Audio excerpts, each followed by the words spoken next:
You're working so hard, you're hitting your goals, but it just feels like a constant slog. Pushing that rock up the hill Yeah. every single day. Yeah, that's the one. And meanwhile, you look over your shoulder and you see these other companies, Duh. the Zenefits, the Slacks. Massive sauce players. Yeah. And their growth curve isn't just a straight line. Yeah. It's exponential. Right. It feels like they have some kind of scientific formula for predictable revenue, and the rest of us are just, I don't know, guessing. Well, and that's what the source material calls the reality distortion field, isn't it? You're only seeing the highlight reel, that polished 95% success that they show to the public. But you're living in your own 95% struggle, the day-to-day chaos. So this deep dive is all about collapsing that gap. We've gone through the work of Aaron Ross and Jason Lemkin, and we've really extracted their blueprint for how these hypergrowth companies make that shift. The shift from that chaotic, unpredictable struggle to guaranteed, scalable success. Yes. The mission today is to pull out that repeatable recipe, to show you that this kind of success, it isn't just random luck or some founder's charisma. It's a system. It's a process you can install. It really is a system. And that's key. This isn't just a handful of, tips or tricks. Right. What we're talking about here is a full architecture, a 7-ingredient recipe for hypergrowth. And you have to see it as a complete system. If you skip a step, you fall right back into that unpredictable, frustrating slog. Okay, so let's lay out that architecture before we dive in. These are the 7 pillars. What are they? Okay, so number 1, nail a niche. Crucial. 2, create predictable pipeline. 3, make sales scalable. Number 4 is doubling your deal size. Right. Then 5, do the time. That's all about patience. And dedication, yeah. 6 is embrace employee ownership. And then finally, number 7, define your destiny, which is about channeling that daily frustration into real action. All right, let's start at the very beginning then. The foundation. Ingredient number 1. Okay, so let's unpack this. The first ingredient, and maybe the most painful one, nailing a niche. The source material just hits you with this tough truth right away. It says most companies, they aren't actually ready to grow, even when they desperately want to, even when payroll pressure is forcing them to try. That is such a bitter pill for founders to swallow. Because growth is expensive. It's dangerous if you don't have that focus. You see it all the time, though, don't you? Constantly. Yeah. Businesses trying to scale with really vague messaging, or there's suffering from what the sources call portfolio attention deficit disorder. Which is what exactly? It's trying to sell a little bit of everything to everyone. You're talking to IT executives one day, HR managers the next. The message gets watered down. And that confusion, that's the real enemy of growth, isn't it? It's the fundamental enemy. Look, if your own internal sales team is confused about who the ideal customer even is, or if your customers are confused about what specific pain you solve, growth just stops. It's stunted. No amount of funding or hiring can fix a broken message. And we have to be really clear here. Niche doesn't mean small. Right. Hypergrowth companies are built on focus, not size. They start with this laser focus on a unique strength and a specific customer need. Think about the giants. Like, Facebook started only with Ivy League students. Salesforce.com, they started only with Salesforce automation for mid-market clients. and Amazon was just books. Just books. They didn't plan to stay that narrow forever, of course, but they focused all their energy where it created the most undeniable value first. So it's about solving a specific pain for an ideal customer and doing it in a way that's believable and repeatable. Exactly. And that brings up this crucial distinction that separates the companies that scale from the ones that just stagnate. The nice to have versus the need to have. That's the one.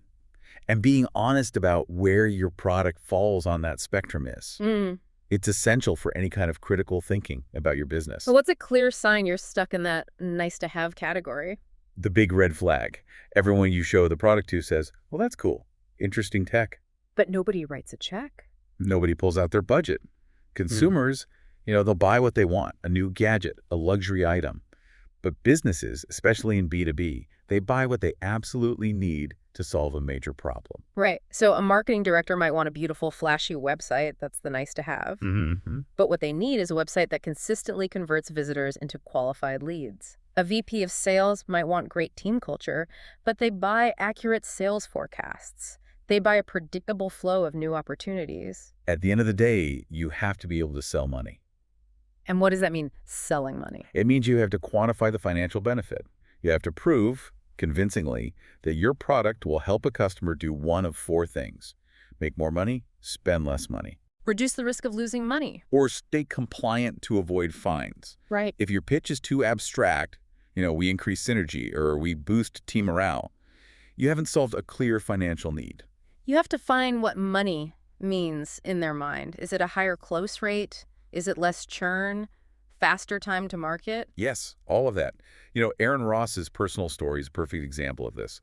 For 3 years, he was a consultant trying to sell this generalized purpose and freedom coaching. That sounds very nice to have. Extremely. Mhm. And his income was low, it was unpredictable. Then he made this brutal shift. He specialized 100% in outbound sales consulting for B2B companies with over $1 million in revenue who needed predictable lead gen. And what happened? His income went up 10 times. Wow. He went from being a general practice doctor, a good one, but still general, to being a neurosurgeon. And the market pays exponentially more for that kind of specialized, quantifiable solution to a specific financial need. That specialization is just non-negotiable then. It is. And the reason it's so powerful is actually rooted in psychology. It's about this concept of the arc of attention and something called the trust gap. Okay, break that down for us. So when you start out, you're selling to early adopters. There may be 15% of the market. These people are forgiving. They're willing to put in the mental energy to figure out what you do. They kind of trust you just for being new and interesting. But you can't build a hypergrowth company on just early adopters. You can't. You exhaust that supply pretty quickly, especially as you try to grow from, say, 1 million to 10 million in revenue. You're forced to pivot to the other 85%, the mainstream buyers. And they operate differently. Completely differently. The mainstream buyer is drowning in information. And this is what creates the trust gap. The trust gap. Yeah, the gap is this. Yeah. They give you an incredibly short window of attention, maybe 3 to 30 seconds on a cold call or a landing page. They have no prior relationship with you, no inherent trust. So you can't use a complex, nuanced pitch. You can't. You have to appeal immediately to what the sources call the dinosaur brain. The dinosaur brain. I like that. It's that reactive, non-logical part of our brain. It thinks with emotions, with its eyes. It processes safety and intrigue long before logic kicks in. So your message has to be simple, intriguing, attractive, without overpromising. Exactly. Because you've only got seconds to stop them from tuning out.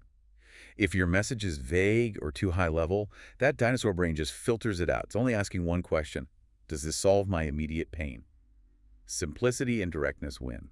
Okay, so how do you actually codify this? How do you build that powerful, focused message? The source material gives us a really practical tool for this. It's called the niche matrix. The niche matrix. And it forces you to get brutally specific across 6 different components: niche, popular pain, power person, solution, results, and proof. Let's walk through that, because this seems like the part where most companies would get it wrong. You start with the popular pain. Yes, and it has to be a financially solvable, common problem. The critical mistake people make here is confusing the pain with a description of the process. Give me an example. Okay, take payroll. The description is manual payroll entry. That's just a process. Right. The popular pain, though, is the emotional and financial drain that comes from it. It's errors every month leading to frustrated employees. It's the finance team wasting 10 hours a month fixing silly mistakes. It's the risk of costly IRS penalties. That specificity is what makes the pain real and solvable. Exactly. You have to focus on what keeps the power person, the person with the budget, maybe the VP of finance, awake at night. And from there, you move to tangible results and proof. You can't sell peace of mind. No, you have to offer concrete, measurable outcomes. You have to show that financial benefit we talked about: make money, save money, reduce risk. So instead of better forecasting, the matrix demands Reduce inaccurate forecasts by 90%. leading to 25% faster inventory management. And that leads you directly to proof. For mainstream buyers, you have to show, not tell. You need case studies, video testimonials, logos. Free trials. Yes. If your niche matrix looks great on paper, but you have no verifiable proof, you haven't crossed that trust gap yet. You're still only ready for the early adopters. So before you commit everything to this new niche, there's one final critical step. The 20 interview rule. Right. You have to go out and conduct 20 honest-to-goodness interviews with real prospects. Not your family, not your partners. People who fit that power person profile and who might actually buy from you.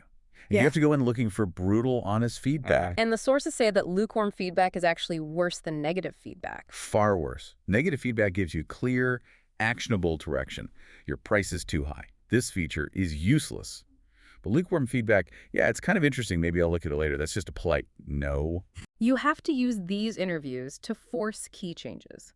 Look at that Avenue example, the corporate training company. They went through 3 failed niche attempts before their interviews finally pointed them to Fortune 2000 companies. And that's where they could guarantee quantifiable results. That whole learning process is what transformed their business. They went from selling $5 consumer courses to closing $50,000 corporate deals. And that acceleration was directly tied to nailing that profitable niche. So once you have that crystal clear, validated niche, that point of attack, the next big challenge is consistency. Right. This is where ingredient number 2 comes in, creating a predictable pipeline. It's about making sure your growth isn't just a one-off viral moment. You have to avoid being a one-hit wonder. Predictable growth demands sustainable, systematic inputs. And this is where we need to shift our mental model. We need to move away from the simple, linear sales funnel. And start thinking about the comprehensive revenue hourglass. Exactly. In that traditional funnel, the relationship is over once the deal closes. But in the hourglass model, that's really just the beginning. So the key insight here is that customer success, or CS, is positioned as a core revenue driver. It's not just a cost center for keeping customers happy. It absolutely is a revenue driver. Customer success feeds back into the top of that hourglass. It generates referrals, upsells, cross-sells, case studies. It fuels future growth, and it does it predictably. If you neglect the bottom half of the hourglass, the top will eventually starve. It will. And to fill that hourglass consistently, you have to understand what the sources call the holy trinity of leads. The Holy Trinity. Yeah, and the big warning here is to not fall into that philosophical trap of obsessing over one type of lead generation. You know, that whole inbound is good, outbound is evil mentality. They're all just tools in the toolbox. They're complementary tools. Yeah. Like peanut butter and chocolate. You have seeds, nets, and spears. Okay, let's start with seeds. Many to many. Right. This is your word of mouth. Yeah. Your referrals, your network effects. These are the gold standard. Yeah. They're highly profitable, they close the fastest, and they have the highest win rates. Because trust is already built in. It's pre-baked into the referral. Companies like Slack, like Google, they ignited their hypergrowth on the strength of their seeds. But the catch with seeds is you have the least control over their speed, right? You can't just double your team and expect to double your seed revenue. Not directly, no. To grow them methodically, you have to systematize customer success management. And this brings up a wild metric. Customer success is actually 5 times more important than sales for long-term health. For 5 times. 5 times. Sales starts the relationship, but CS is what sustains the economic engine. And founders often drop the ball here, don't they? They close a big deal, and then they immediately pivot to chasing the next one. They do, and they leave this huge gap where deep customer adoption should be happening. This violates a crucial principle. CS needs to have financial responsibility. It needs metrics. Like retention rates, upsell revenue. Quantifiable advocacy. If CS is just about satisfaction, it's a cost. But if it's tied to retention and expansion, it becomes a revenue multiplier. And the complexity of that CS function grows with the business. It does. The Gainsight model breaks it down into phases. You start with traction, then move to adoption, then retention, then expansion, and finally optimization. That Guild case study really proved the ROI on this. They found that if a customer was successful in the first 90 days, their usage was 3 times higher for the rest of the year. And they staffed accordingly. 10 out of 50 employees were on the CS team because that financial link was just undeniable. Okay, so that's seeds. Next up, we have nets. One to many. Your inbound marketing, content, social media, all of that. Every business benefits from content because it just speeds up the time to trust. You're educating the market, defining the problem. You're establishing authority before a prospect even talks to a salesperson. But, and this is a big problem, but for nets to drive predictable revenue, marketing can't hide behind squishy goals. Like engagement or awareness. Exactly. There has to be what's called a marketing leader's forcing function, a lead commit. The VP of marketing needs a quota for generating a specific volume of qualified opportunities. Just like the VP of sales has a revenue quota. Precisely. This was revolutionary at places like Zenefits. The head of marketing, Matt Epstein, he owned all lead generation inbound and outbound. If marketing failed to deliver the promised qualified leads, The whole sales org would grind to a halt. It forces marketing to act like a direct revenue generator. And when you're designing that inbound content, you have to align it with the customer's buying journey. You do. You need content for 3 stages. Early stages answering, why should I even care about this problem? Middle stage is, okay, what are my options for solving it? And late stages, why should I buy from you specifically? But the world is just drowning in content. It is, which is why the sources use this great metaphor of squirrel feeding. Squirrel feeding. Yeah. You use these bite-sized chunks, blog posts, short videos as a tasty low-commitment sample. If the prospect likes it, you make the next step simple and obvious to get the meatier stuff, like a white paper or a webinar. You don't assume the squirrel knows what it wants, you guide them. You shepherd them. Keep the entry points simple and easy. Subscribe here, download this checklist. Okay, finally we get to Spears. Targeted outbound. Right. This is human prospecting, calling and emailing targeted lists. And it should be friendly and targeted, not interruptive. Its biggest strategic purpose is to help you avoid inbound dependency.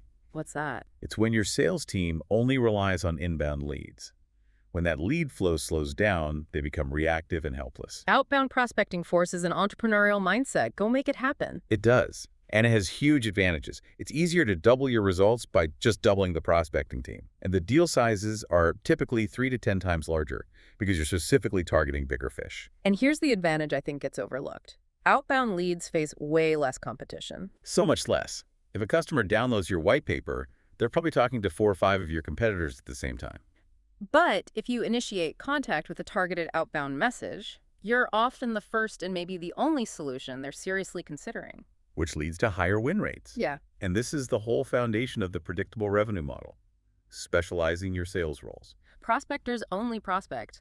Closers only close. It's a systematized handoff funnel that creates a predictable, measurable way to generate qualified leads on demand. The GuideSpark case study showed just how fast this can work. They went from 0 to 40% of their new business pipeline coming from outbound in a really short time. And they validated their customer profiles and messaging way faster than marketing could have alone. Okay, so you've got this predictable pipeline flowing from your seeds, nets, and spears. The next challenge is making sure the sales engine doesn't just, explode when you hit the gas. Right. And that brings us to ingredient 3, making sales scalable. And the number one principle here, without a doubt, is specialization. Specialization is called the single biggest sales multiplier. Why is that? Because when you have one rep doing everything, prospecting, closing, account management, you get burnout, you get conflicting priorities, and most importantly, you get obscured visibility into what's failing. You can't tell what's broken. Exactly.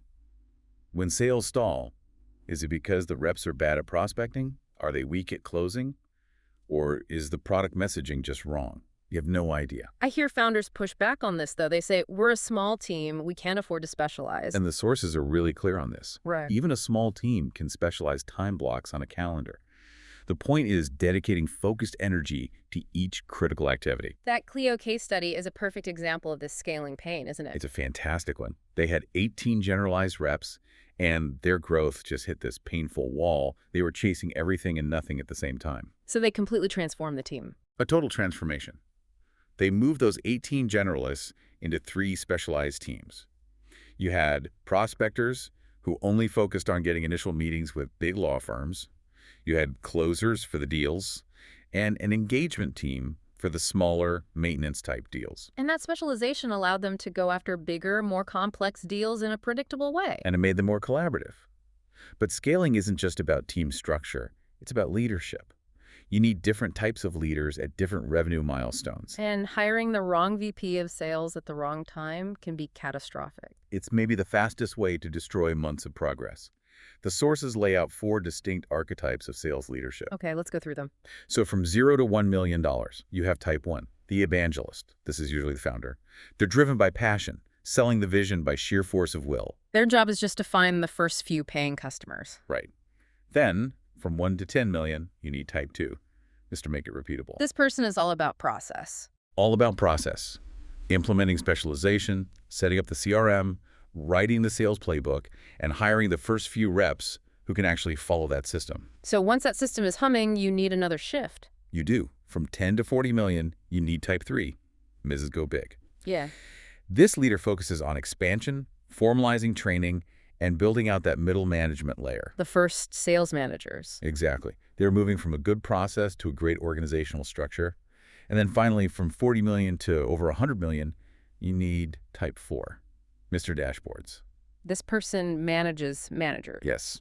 Their focus is almost entirely on metrics, optimization, and system refinement across a huge team. They are the analytical leader. And the sources give some critical hiring advice here. They say founders have to prove sales repeatability before hiring that first VP of sales. You have to, and you have to hire and test at least 2 reps first, never just one. Because if one rep fails, you learn nothing. It could be them, it could be the process. But if 2 reps fail, you know your process is broken. If one succeeds and one fails, then the rep might be the issue. It gives you necessary data. Speaking of data, let's talk about the single most important metric for controlling this kind of growth. We know revenue is a lagging indicator. That's what happened last quarter. Yeah. And pipeline reports are often just hope. They show the total value of all open deals, regardless of how qualified they are. So you need a leading, honest indicator. You do. And that metric is the pipeline creation rate, or PCR. Some people call it lead velocity rate.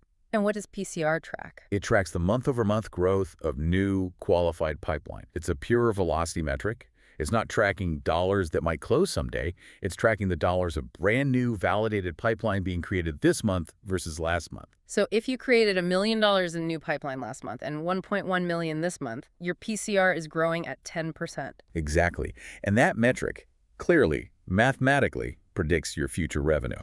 If your PCR is growing at 10%, your sales will follow that trend after your average sales cycle is over. If your PCR stalls for 3 months straight, A financial plateau is inevitable and predictable. It forces management to stop obsessing over closing old, stale deals and focus entirely on creating new, high-quality pipeline. It's the heartbeat of predictable revenue. this sets us up perfectly for the next ingredient, number 4, doubling your deal size. Because you can't build a massive hypergrowth business on $50 a month deals alone. You have to move up market. You absolutely have to. And moving up market means you're transitioning from selling a tool to selling a solution. What's the difference? A tool sale is a simple license for a small team. A solution sale is a comprehensive package product, services, training, integrations. The revenue can be 3 to 20 times higher on a single enterprise customer. That Avenue example again. They went from a $5 course to a $50,000 corporate solution. By focusing on guaranteed outcomes for big companies. And this requires smart target selection. Mark Suster's advice is to focus on the Year. good-sized deals, $10,000 to $100,000. They're valuable enough to matter, but not so big they become these resource black holes. Then you have to avoid the rabbits, which are too small, and especially the elephants. The largest companies, they can kill an early-stage business with custom demands and endless decision cycles. Doubling your deal size also means professionalizing your sales team, right? It does. Amateurs, people who haven't been classically trained in sales, they kind of wait and hope for the close. They rely on the product to sell itself.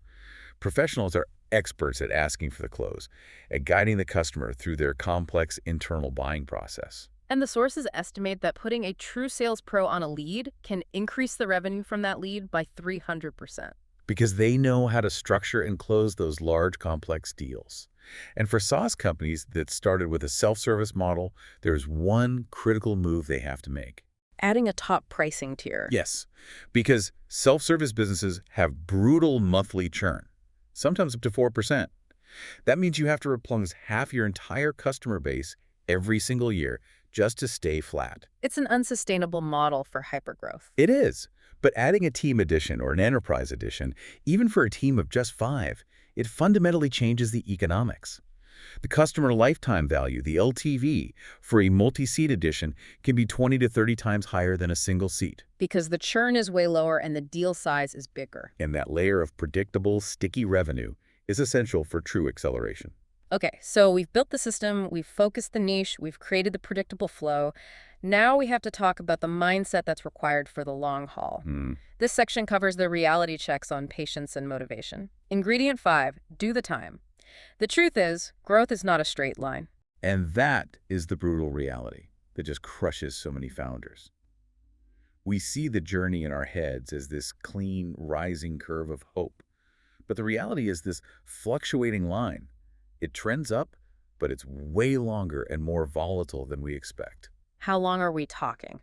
The sources estimate that for a SaaS company, it takes about 7 years to get to a meaningful exit.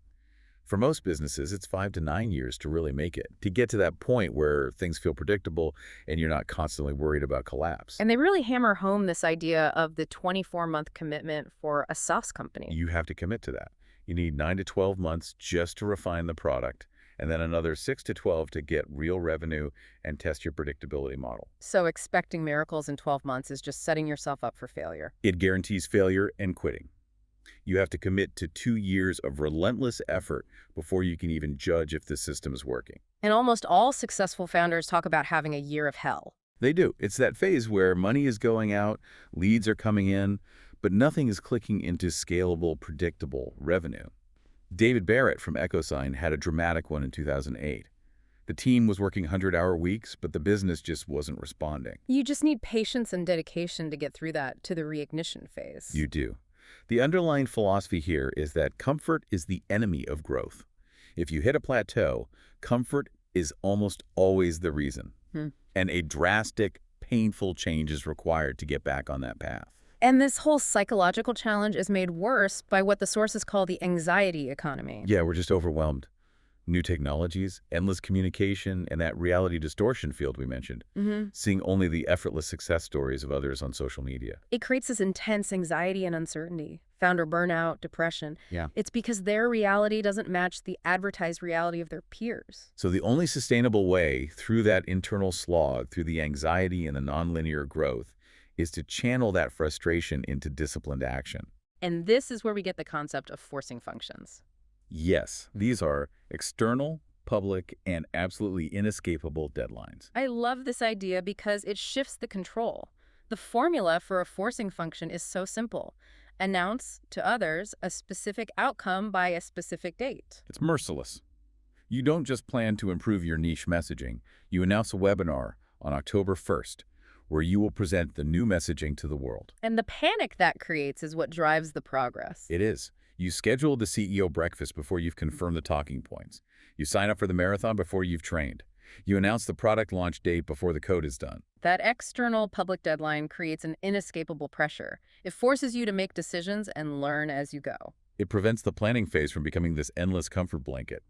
It's about taking the leap and trusting you'll build the wings on the way down because you have a deadline you literally can't miss. And if we connect that idea of long-term commitment to motivation, we get to ingredient 7, defining your destiny, specifically by combining money and meaning. And the journey often teaches a really harsh lesson here, which is that putting meaning first, second, and third won't necessarily make you any money. Without predictable revenue or funding, even the most meaningful organizations will fail. Right. Daniel Jacobs' first company, Everyone, was a philanthropic venture. It failed because it couldn't sustain itself financially, despite a noble goal. The sources use a great analogy for this. Money and passion are like water and food. Exactly. You can last a few weeks without food, which is the passion and meaning, but you can only last a few days without water. And money is the water. It's the prerequisite for sustainability. So the goal isn't to choose between them, it's to focus on your unique genius. The intersection of your genius, what you're great at, others' geniuses, who you partner with, and what people need, that popular pain. If you can focus there, you can create a sustainable, fulfilling business that aligns both money and meaning. And a critical part of this path is viewing sales not as manipulation tactic, but as a core life skill. A life skill focused on customer success. The real ABCs of selling are about alignment. A is for Sayagans. Ask questions.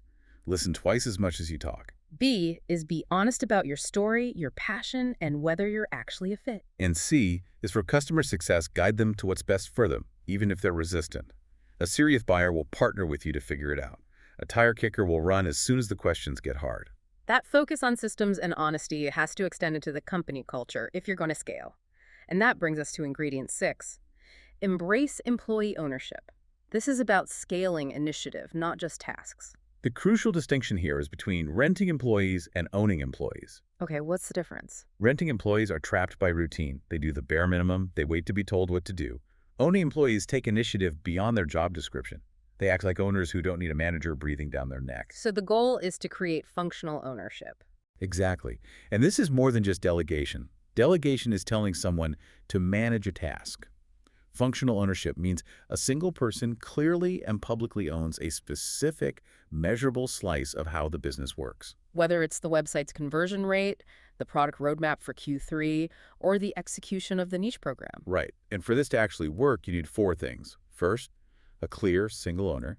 Second, forcing functions, those inescapable deadlines. Third, they need decision-making authority. They have to be allowed to make mistakes. And fourth, tangible metrics they are accountable for, and learning loops for feedback. If you assign metrics but don't give them authority, that's just delegation. It's not ownership. Ownership requires that, oh crap, it's really all on me moment, And this high level of trust and responsibility, it supports a culture of no surprises. which is absolutely vital for scaling. Scaling creates friction and complexity. Transparency eliminates those unhappy surprises for employees, for customers, and for investors. So what does that transparency look like in practice? It means sharing financial updates. It means having clear career path roadmaps so employees know where they stand. And critically, it means sharing your sales process roadmap with your prospects. Why share your sales process? Because if you show a serious prospect your 7-step plan, initial call, demo, proposal, executive buy-off, and so on, it helps them navigate their own internal procurement process. It turns the whole thing into a partnership. It becomes a joint buyer-seller partnership. It reduces friction, it accelerates the close, and it eliminates those awful surprises where the deal just stalls out in the legal department for no reason. Now, to manage and scale this culture, the sources identify 4 types of employees. Yes, based on 2 axes. Motivation, which is ambition plus passion, and agitation, which is constructive frustration. Understanding these types helps you know where to put your energy as a leader. Let's start with the high potential types, the mini CEO. The mini CEO is high motivation, high agitation. This is your natural internal entrepreneur. They channel their frustration into action and innovation.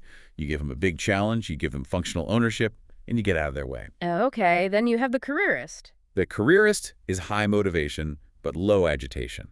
They're content to climb the defined ladder. They're reliable, they follow the process. They need regular goals and clear promotion paths. They're the bedrock of your scaling process. On the lower end, you have the clocker. Low motivation, low agitation. They show up, they do the job, they go home. They seek comfort and defined expectations. You need them for routine tasks, but you can't expect ownership from them. And finally, the complainer. Low motivation, high agitation. They're great at identifying problems, but they get stuck there. They make excuses. They don't channel that frustration into action like a mini CEO does. So the key managerial takeaway is pretty simple. It is. Focus your energy, your mentoring, and your ownership opportunities on your mini CEOs and your careerists.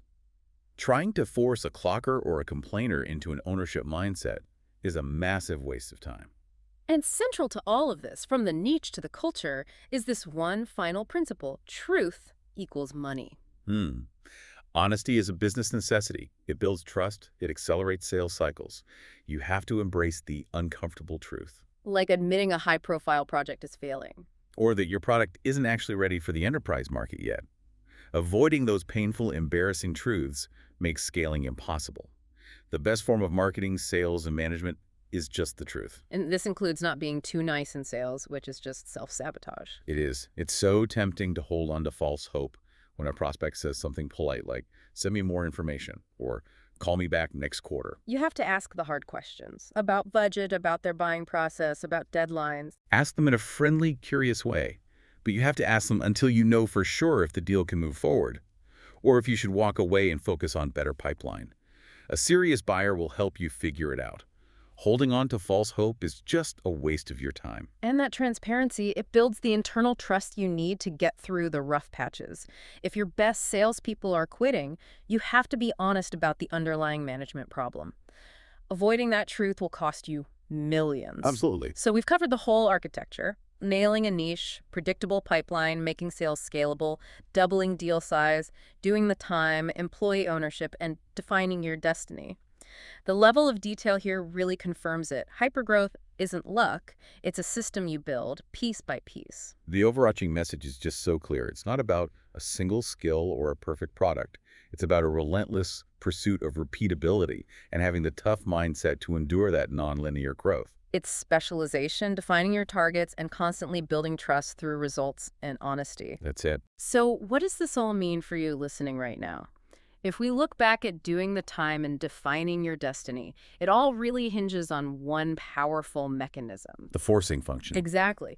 The source material highlights that real growth comes from continuously embracing new frustrations, not from avoiding them.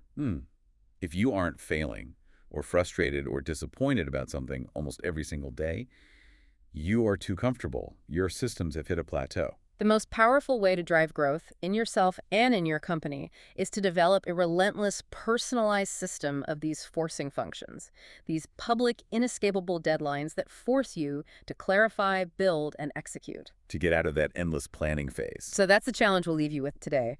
Look at what you're working on right now. What is the single biggest nice-to-have idea that you're chasing because it feels exciting or sexy, but it doesn't actually solve a popular pain? Identify it. Write it down, and then just stop doing it for the next 90 days. Instead, use that niche matrix and the 20 interview rule to define the one need-to-have popular pain you could actually solve to generate predictable revenue. And then create a forcing function for it. Announce a date publicly. For a small campaign, an event, a new product iteration targeted directly at that need, force yourself into immediate action. Because the path to inevitable success is paved with predictable systems and, it turns out, some very unforgiving deadlines.